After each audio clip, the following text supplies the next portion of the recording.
Olá pessoal, vamos dar continuidade ao nosso estudo do Evangelho de Mateus, nosso estudo minucioso do Evangelho. Nós estamos estudando o capítulo 13, hoje estudaremos o versículo 4, que já é um segundo momento, um segundo versículo, aliás, da parábola do semeador. Na semana passada nós vimos o início da palavra, da parábola, né? A introdução dela, em que Jesus introduz a narrativa dizendo e eis que o semeador saiu a semear, né? Nós vimos a questão do semeador, da semeadura, do ato de semear, apresentando o compromisso desse trabalhador, né? Qual que é o compromisso específico dele, comentando inclusive uma lição que foi o semeador incompleto, né?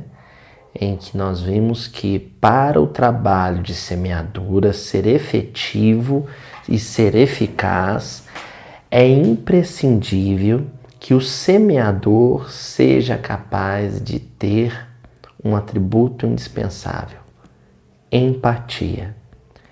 Se o semeador não conhece o solo que vai semear, a natureza do solo, as dificuldades desse solo, o trabalho de semeadura ele acaba sendo mal feito. E numa perspectiva espiritual, saindo da metáfora bíblica para a perspectiva espiritual em si, não se fala de Jesus, não se fala de evangelho, não se fala do amor e das leis divinas para um coração sem conhecer previamente e sem conhecer de fato quais são as dificuldades, quais são as limitações, quais são as fragilidades desse coração. E para isso tem que ter mais do que bagagem intelectiva, mais do que raciocínio, mais do que cultura erudita, mais do que cultura teológica. É imprescindível que haja sensibilidade, a capacidade de sair do seu ponto de vista e se colocar no ponto de vista do outro, de sair da sua perspectiva e se posicionar na perspectiva do outro, sentir as dores do outro, as necessidades do outro, as carências do outro.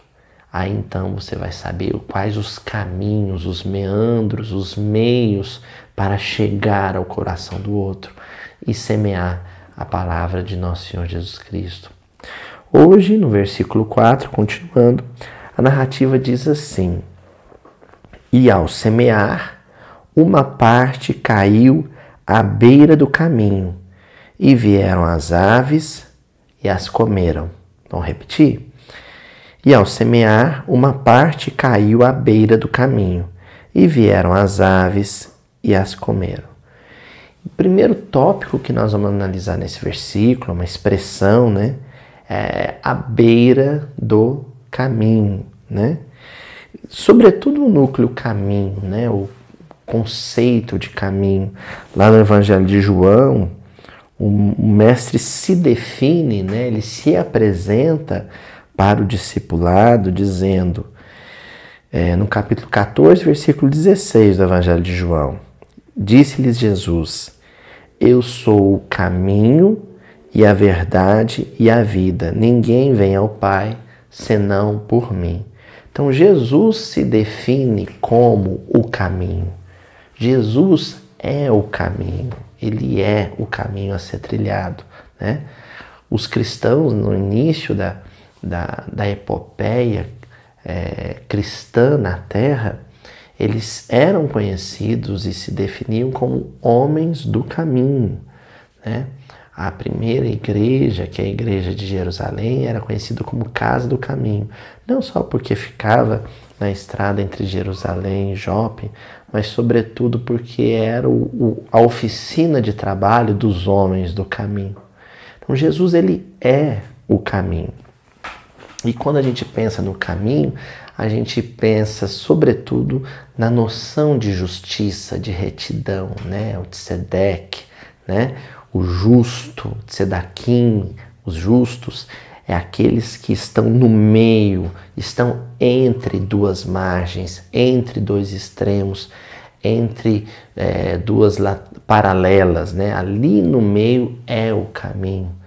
Então, a vida do Cristo, os sentimentos que o Cristo trouxe para a humanidade, as novas noções de vida que ele trouxe, que ele encarnou, que ele vivenciou, passa a ser a noção de justiça e de caridade, passa a ser a diretiva de como caminhar. E o caminhar é colocar os pés em contato com o solo.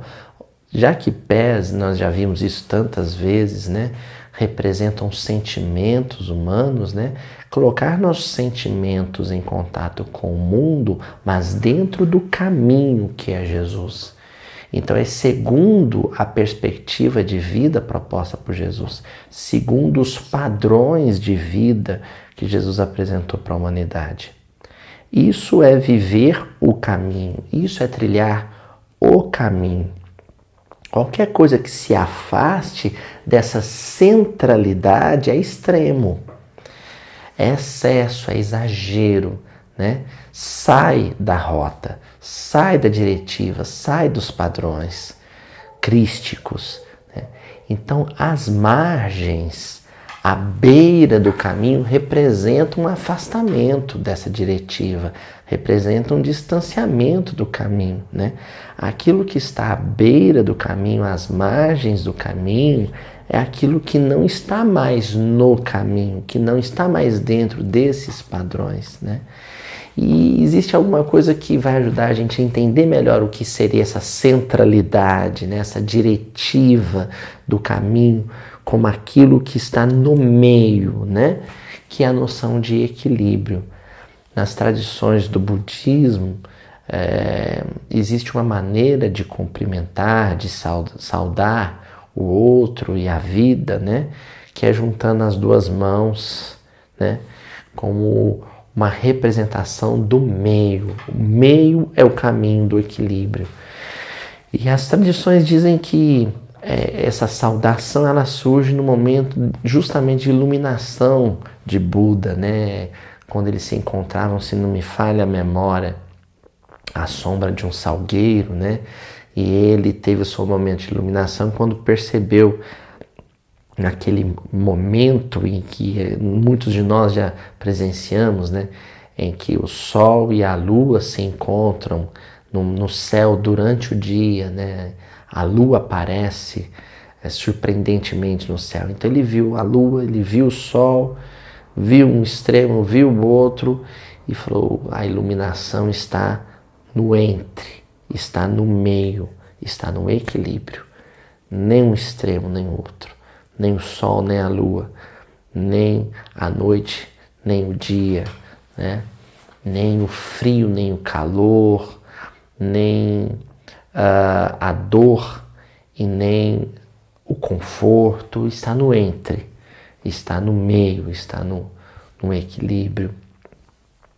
E aí Jesus encarna justamente esse meio, esse equilíbrio, essa centralidade emocional, intelectiva, espiritual, sobretudo. Ele encarna isso, né? Por isso ele é o caminho. Qualquer coisa que pende para um extremo ou para o outro, para um excesso ou para a escassez, para uma margem ou para outra, saiu desse ponto de equilíbrio, saiu dessa centralidade. Nós vamos discutir justamente isso hoje, né? Nós vamos começar a falar um pouco sobre isso lá no livro Paulo e Estevão, na segunda parte, o capítulo 3, lutas e humilhações. Porque a epopeia paulina, a caminhada de Paulo, né? O termo caminhada já sugere o esforço de permanecer no entre, o esforço de permanecer no ponto de equilíbrio, na centralidade. Ela é uma caminhada também com seus descaminhos, né? Há instantes da trajetória de Paulo, dos seus 30 anos de carreira apostólica, em que ele vai para uma margem, em que ele cede para outra, ele vai para um extremo, vai para o outro. e sai do eixo, sai da centralidade, sai do caminho. E aí ele tem que fazer o caminho de volta, né? Um caminho de retorno ao meio, de retorno ao equilíbrio. E Pedro chama a atenção dele num desses momentos, o momento em que Paulo, muito entusiasmado com o evangelho, ele quer ir até uma sinagoga em Jerusalém e debater com os fariseus. Ele acaba indo, inclusive, é agredido e passa uma dificuldade danada. Quando ele retorna para a casa do caminho, onde ele estava alojado, né? Pedro diz para ele uma frase curta, mas muito impactante. Pedro diz para ele: a melhor posição da vida é a do equilíbrio. Então, a posição da vida, onde você vai se situar? Onde você quer se encaixar? Onde você quer fincar os pés? Na margem direita, na margem esquerda ou no meio? Ou no centro? A melhor posição, o melhor lugar, ele é sempre o do meio. É sempre o do equilíbrio. Sem extremos, sem excessos. Sempre buscando a posição centralizada. Sobretudo no que tange à emotividade, né? Excessos emotivos, excessos de emoções, excessos de sentimentos, de expressões emocionais nos adoecem, né? A ausência da mesma forma, a frieza, né? A indiferença também. Então a melhor posição é a do equilíbrio.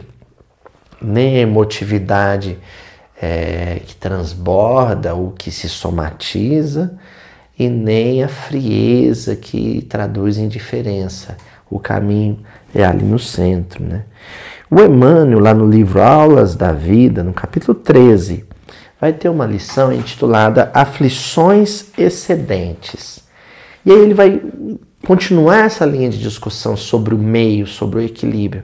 Porque uma das coisas que nos angustiam, e vocês sabem disso, né?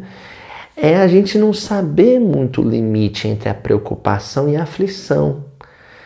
A gente não saber muito o eixo, o ponto de equilíbrio entre o ocupar-se ou se preocupar com questões sérias, questões graves da vida e transformar isso em um quadro aflitivo, um quadro de angústia, em um quadro de sofrimento íntimo, né?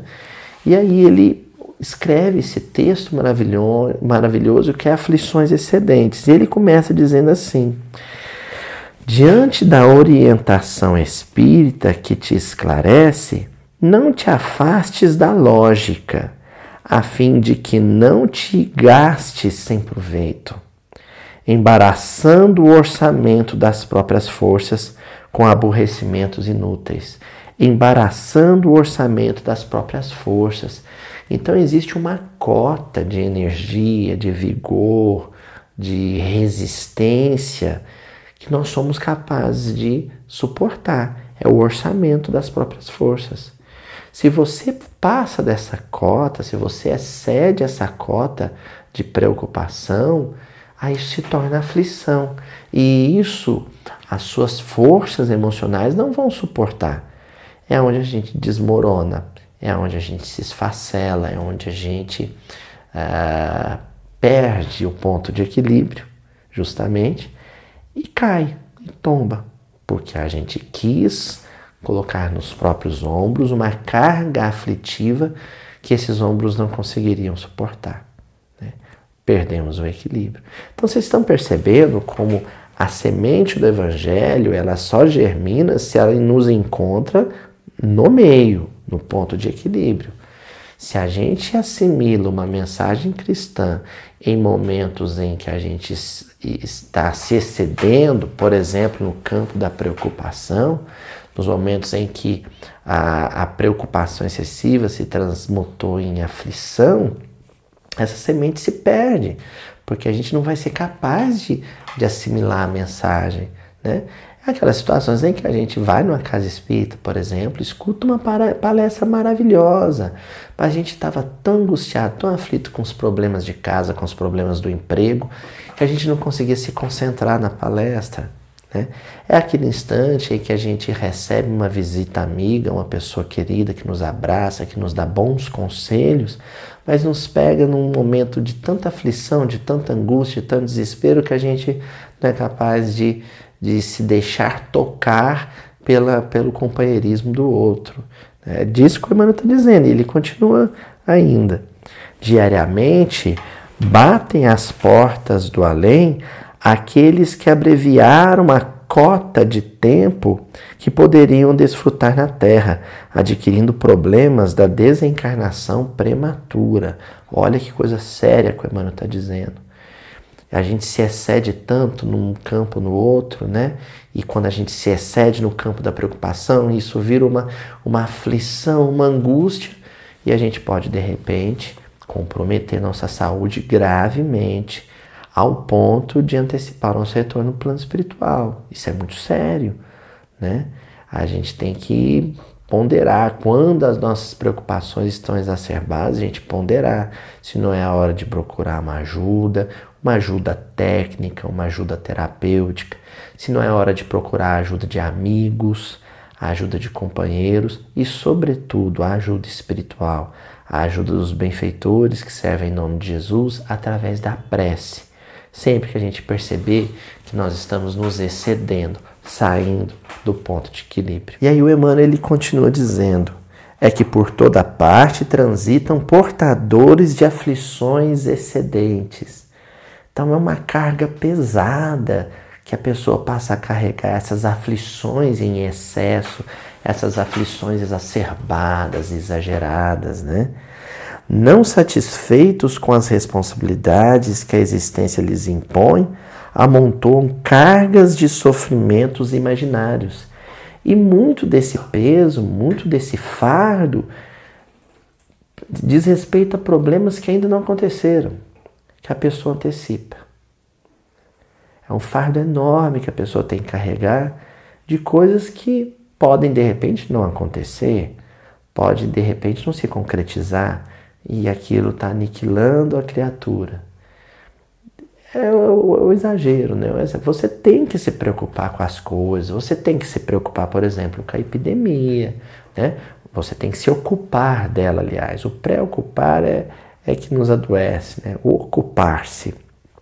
Tem que manter a higiene, tem que lavar as mãos, tem que manter o isolamento domiciliar, mas você não pode exagerar, carregar a tinta. Você tem que ficar se policiando o tempo inteiro, porque se você passa da medida, o processo de preocupação ou de ocupação, ele se torna aflitivo.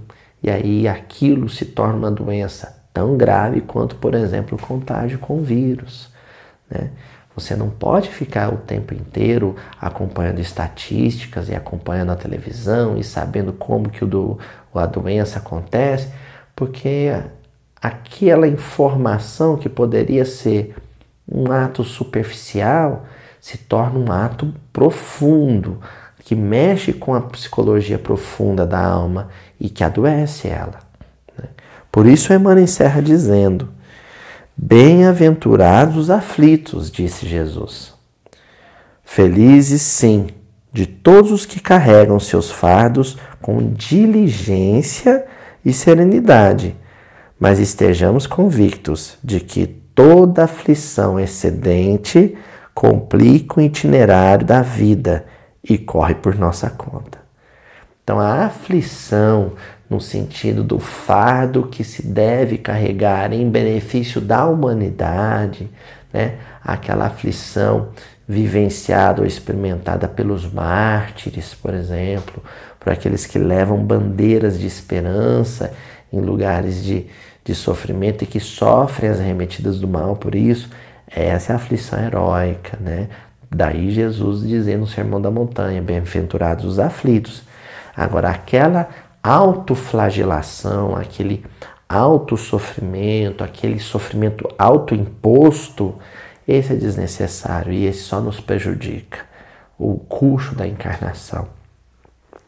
Aí então no livro Calma, no capítulo 28, o Emmanuel dita um texto chamado Mantendo a Serenidade, né? A serenidade é esse esforço para se manter no meio, né? Em situações acaloradas. Então todos nós vamos viver situações tensas, situações exigentes no campo da convivência familiar, no campo da manutenção, da subsistência, né, o trabalho profissional, da questão econômica. Vamos viver situações exaustivas no campo do tratamento, da própria saúde, né, na cura de uma doença. Agora, em todas essas situações, o que a vida vai pedir de nós é serenidade. E serenidade é não exagerar o problema. Se o problema já é grande e eu enxergo ele maior do que é, aí eu perco a serenidade. Por isso Emmanuel abre essa lição dizendo assim: consideremos que existem atitudes e assuntos que preservam o equilíbrio e a serenidade do grupo de criaturas a que pertençamos na Terra, como já se dispõe no mundo de vacinas diversas que fazem a defesa da saúde humana. Então, quando a gente está vivendo uma situação difícil, sobretudo se for uma situação que diz respeito a outras pessoas, se eu exagero ela na hora de verbalizar o sofrimento, né, na hora de apresentá-lo aos familiares, aos companheiros de trabalho, à opinião pública, eu tenho que ter consciência de que de repente eu posso trabalhar num nível da sugestão mental e eu posso desencadear no outro, em outras pessoas, processos aflitivos semelhantes ao meu. Então eu adoeço, eu vou para o buraco e levo outros juntos, né? Eu me perturbo, eu perco a calma, eu perco a serenidade e balanço o mundo emocional dos outros também, porque não adquiro a disciplina nas expressões, né? Não me contenho. E geralmente quem perdeu a serenidade não se contém, né? Isso é via de regra, né? A pessoa que perdeu a calma, ela passa a ter o poder destrutivo de roubar a calma dos outros. Por isso a gente tem que se policiar bastante, né? Aí o Emmanuel comenta assim: não dramatizes os próprios problemas para não difundir impressões exageradas de temas negativos, capazes de prejudicar a muita gente. Abstente de vaticinar calamidades que provavelmente jamais aconteçam. Não dramatizes os próprios problemas. Então a gente transforma a própria dificuldade num drama e isso passa a projetar imagens mentais, formas, pensamento no psiquismo do outro. E aí o outro passa a sofrer com uma possibilidade de problema que ele ainda não tem, fundamentado na maneira como eu exponho o meu problema. Então, se ele passa a ter uma preocupação aflitiva, adoecer por antecipação com um possível problema, eu tenho parte de responsabilidade. E qualquer coisa de muito nocivo que aconteça com o outro, eu vou responder por isso. Daí a gente ter muito cuidado no uso das redes sociais, sobretudo, né, nos dias de hoje, porque a maneira como eu alardeio os meus problemas ou os problemas do país, por exemplo, nas redes sociais, isso pode negativar, isso pode adoecer e literalmente viralizar, né, na forma de ideia ou de emoção pestilenta, de ideia ou de emoção tóxica circulando por aí, né? Daí o Emmanuel encerra a lição dizendo: recorda, em muitos lances difíceis da vida, a serenidade dos outros depende exclusivamente de nós. Então olha só, eu saio do centro, da centralidade exigida pela vida com Jesus, eu perco meu ponto de equilíbrio, eu saio do caminho, vou para um extremo do caminho, por exemplo, à margem do desespero, à margem da aflição desmedida, à margem da angústia, e levo muitos comigo. arrasto uma multidão comigo, porque vociferei, porque alardeei, porque me expressei de forma escandalosa a respeito das dores íntimas ou a respeito da visão que eu tenho dos problemas gerais, dos problemas coletivos. Isso é muito sério, né? Daí a parábola do semeador alertar quem tiver esse tipo de atitude, mesmo que conheça o Evangelho, mesmo que tenha assimilado lições de espiritualidade profunda, vai perdê-las em si mesmo, não vai passar de conhecimento intelectivo. E aí, por fim, nós temos a outra expressão que eu queria destacar no versículo, que é as aves. Geralmente, quando se vai comentar essa passagem no meio espírita, essa parábola no meio espírita, as pessoas responsáveis pela exposição associam essas tais aves que Jesus menciona na parábola à ação de desencarnados sofredores, de desencarnados em processos de ideia fixa, de perseguição, obsessores, chamados obsessores. Mas a gente não pode terceirizar isso, a gente não pode botar na conta de outro uma responsabilidade que é nossa. As tais aves que a parábola menciona são aquelas ideias, aqueles sentimentos negativos, nocivos, doentios que nós trazemos no nosso mundo emocional. Então, é como se fosse uma autossabotagem. Nós nos tornamos inimigos de nós mesmos, né? O versículo diz respeito a isso. Se eu vou para um extremo, se eu perco o ponto de equilíbrio, se eu saio da centralidade emocional proposta por Jesus e vou para a beira do caminho, para a margem do caminho, imediatamente eu me torno refém ou me torno vulnerável àqueles impulsos mais infelizes do passado que ainda vigoram dentro de mim. Por exemplo, e tomando por base as lições que nós já lemos aqui hoje, o medo. Porque o medo é um sentimento muito primitivo. O medo é um sentimento que foi útil ou que é útil nas expressões primevas da comunidade humana, né? Naquelas primeiras experiências civilizatórias. Depois, à medida que o ser humano foi dominando o espaço, dominando as técnicas, né? O medo ele perde um pouco a sua relevância no campo da sobrevivência, né? Mas nós continuamos a cultivá-lo dentro de si como um impulso, né? Porque hoje vivemos num mundo mais seguro em termos de subsistência, né? Não seguro em termos de convivência, ele acaba sendo um pisca-alerta, né? Uma sirene anunciando perigo por toda parte, e isso nos adoece, né? Então, sim, temos muitas dificuldades na vida social, mas também temos muitas comodidades. Se nós ficamos o tempo todo enxergando só as dificuldades e não percebemos as comodidades, o medo ele passa a ser,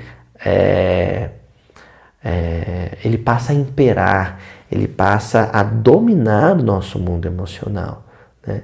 E aí ele se torna uma dessas aves. É por isso que nós vamos encontrar lá no livro Religião dos Espíritos, no capítulo 31, uma lição intitulada Veneno.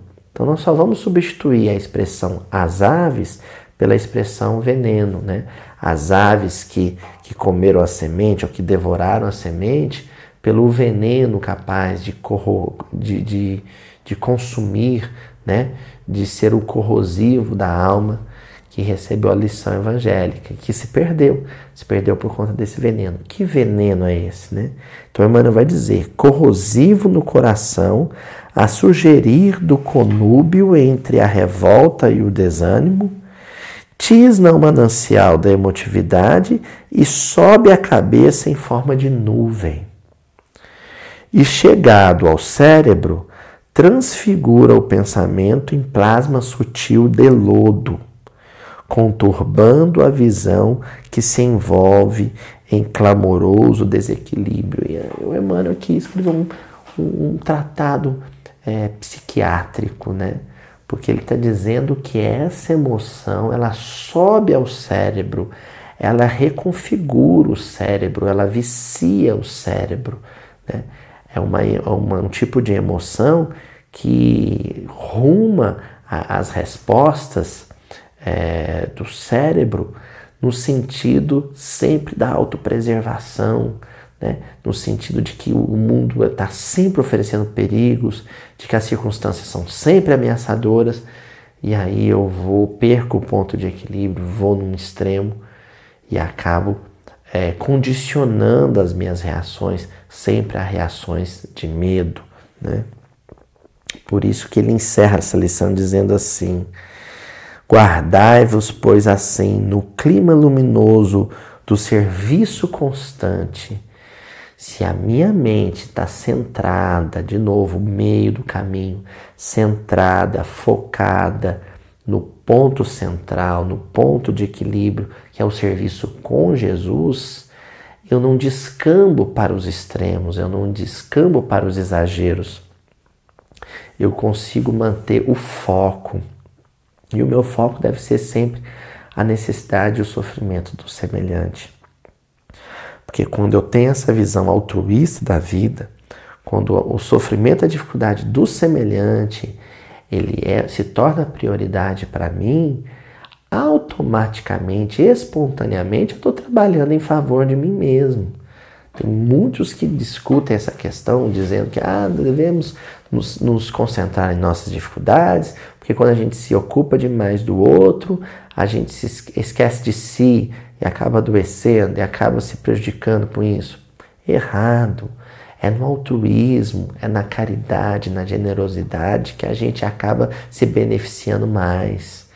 Porque focado na caridade e nas formas de atender a necessidade alheia, eu acabo me centrando, eu acabo me mantendo no meio do caminho, né? Então ele diz: guardai-vos, pois, assim, no clima luminoso do serviço constante, amando e perdoando, ajudando e aprendendo, porque esse veneno que corrói a alma humana, dela fazendo, enfim, triste charco de trevas, chama-se pessimismo. O pessimismo é quando nós entendemos que todas as situações são situações perigosas, que o pior sempre vai acontecer e que, portanto, eu devo me resguardar com medo o tempo todo. E isso é uma fantasia, isso é uma alucinação do psiquismo, né? A pessoa que vive sempre esperando o pior, aguardando o pior, se movimentando de acordo com a perspectiva do pior, é um alucinado, né? Precisa imediatamente de auxílio, né? Auxílio técnico, médico, terapêutico e auxílio espiritual, sobretudo, para mudar, para reprogramar a visão da vida.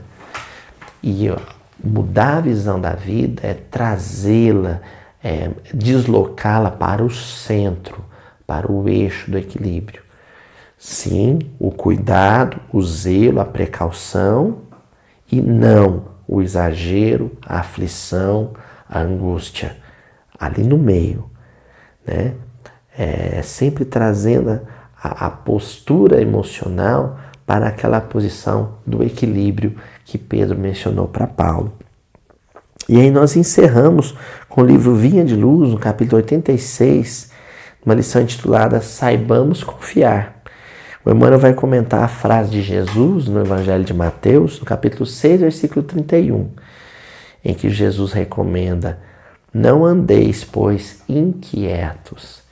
Inquietação é também uma forma de exagero, né? A inquietação, ela anda de mãos dadas com o pessimismo, né? Jesus não recomenda a indiferença ou a irresponsabilidade. O mestre que preconizou a oração e a vigilância não aconselharia a despreocupação do discípulo ante o acervo do serviço a fazer. Pede apenas: combate ao pessimismo crônico. Olha como Emmanuel faz uso de um termo que aparece quase sempre nas ciências médicas, né? Então, o pessimismo é uma doença crônica.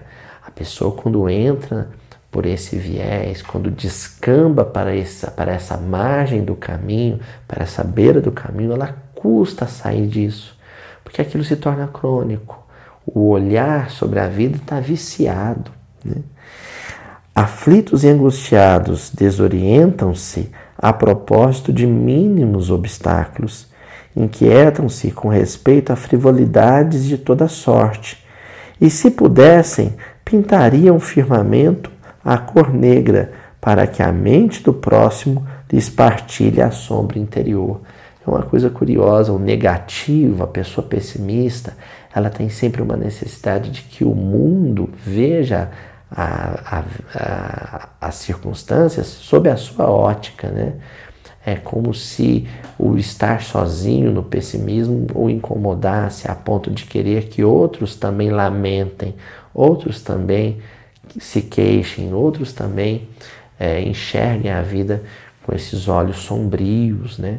Do negativismo, do pessimismo.